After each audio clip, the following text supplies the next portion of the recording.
John Dickson was a wealthy businessman in Glasgow. He and his wife loved God above all things and were careful to live to His glory. But despite these things, they were sad. They had no children. Like Hannah in the Bible, they prayed earnestly about this, and they also made a promise to God. They promised that if they had a son, he would serve God as a minister. One time they arranged with some friends that they would set aside some time to pray about this. They would even fast from food to give them more time to pray. God did answer their prayers, and they had a son called David. They were overjoyed and very thankful. David grew up to love the Lord like his parents. He went to school and naturally joined with his father in his business. But everything David was involved in was a disaster. They would give him lots of money to buy things, but it all went wrong. This happened time after time. After they had lost thousands of pounds, they remembered their promise to God, and they sent David to study to be a minister. He was going to be one of the ministers that God used most at this time. David became a minister in 1618. That was the same year that the king was forcing some changes on the church. He wanted the church to worship in ways that God had not commanded in the Bible. Sadly, people still think they know better than God. They want to worship God the way that they like and think is best, rather than keeping to what He has commanded. At first, David didn't mind the changes, and he didn't think too much about them. There was enough to do with preaching and visiting his congregation. But then he began to study it in a deeper way, and he could see how wrong it was. He thought even more about it when he became very ill and was close to dying. He thought seriously about how short life is and all that he needed to do. He saw how sinful it was to change God's worship, and he decided that if he would get better, he would speak out about it. He did get better, and he did speak out about it, but this got him into trouble with the authorities. He was punished by being sent far away to the north of Scotland.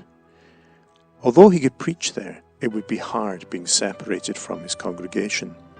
He told the judges at the trial, "The will of the Lord be done. Though you cast me off, yet the Lord will take me up. Send me where you please. I hope my master shall go with me. And as he has been with me already, he will be with me still, as his own weak servant." Within a year and a half, he was able to come back to his people again.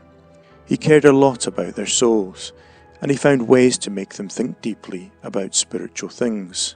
It was like the Lord Jesus, who told parables or stories using things that we know well in order to teach lessons about spiritual realities. One day a rich young man invited him to look at his gardens. He was proud of how beautiful they were and well cared for. David Dickson pointed out the plants and flowers that were beginning to grow as they walked along together. He also pointed to the blossom on the trees.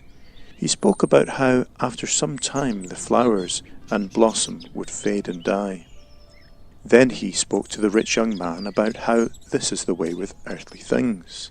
We spend so much time on them and think a great deal about them, but they soon pass and we are left empty.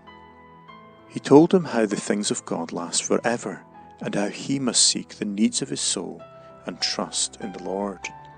The rich young man was amazed and full of interest. It really made him think, and he began to seek God and the things that never fade or pass away. Another time David Dickson was walking along on a journey. A young man he did not know came to join him, and they decided to walk along the road together. They were talking together as they went along, but then, suddenly, when there was no one around, the young man got out a weapon and threatened David Dickson. "Hand over all your money," he ordered. David Dickson was not afraid, and as he reached for his money, he thought of what he ought to say to the young man. He wasn't so much worried about his own life as this young man's soul. He actually felt sorry for him. So he said to him, "This is a very bad way of living you are now following. Take my advice. If you must take my money from me, go and use it to trade with. Take up the honest trade of buying and selling." He told him to stop his awful ways of stealing from people, because it would bring him to ruin and misery. The robber was shocked. He wasn't used to getting advice and a lecture when he robbed people. In fact, he did exactly what David Dickson advised him to do, and he used the money to trade with. He became very rich. It was a merciful robbery for him because it changed his whole life. The robber had learned the truth of the sixth commandment, which is, "Thou shalt not steal." The Apostle Paul tells us, "Let him that stole steal no more." This is what happened to the robber. But now he needed to get his money in an honest way. The Apostle Paul continues in that verse, "But rather let him labour, working with his hands the thing which is good." But the verse doesn't stop there either. It goes on to say that we work so that we can have money to give to those in need. Paul explains all that is meant in those simple words, "Thou shalt not steal." We can be tempted to take things that do not belong to us. Or maybe we are careless with things that belong to others. That is very wrong. But even if we do not do this, we can be selfish or greedy and not care about how we can help others. This is also very wrong. After a few years, the young man came to Edinburgh, where David Dickson was now a professor and a minister. He asked people about how to find him, and then he ordered a barrel of wine to be sent to David Dickson's house. The family were all astonished when it was delivered.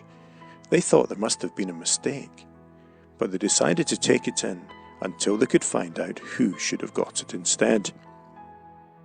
Then the young man himself came to visit David Dickson.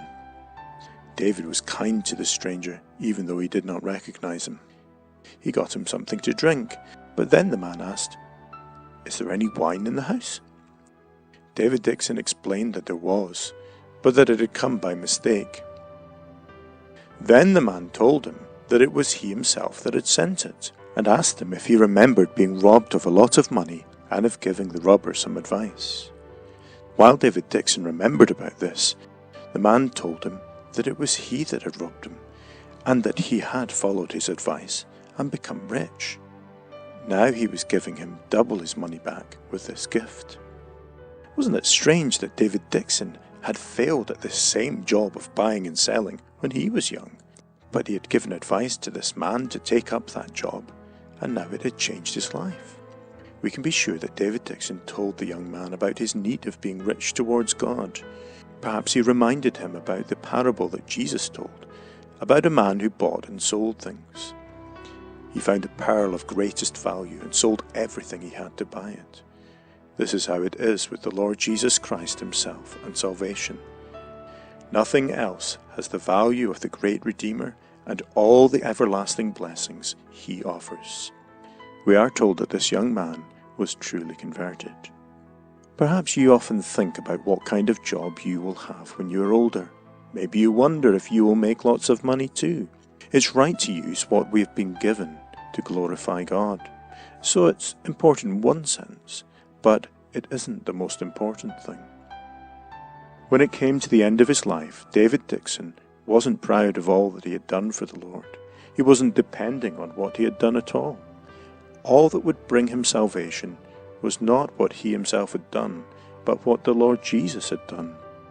He told someone, "I have taken all my good deeds and all my bad deeds, and cast them together in a heap before the Lord, and fled from both to the Lord Jesus Christ, and in him I have sweet peace."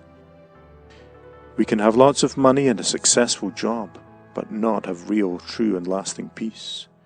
The only way to have sweet peace when we come to the end of our lives is to have trusted in the Lord Jesus Christ alone for our salvation.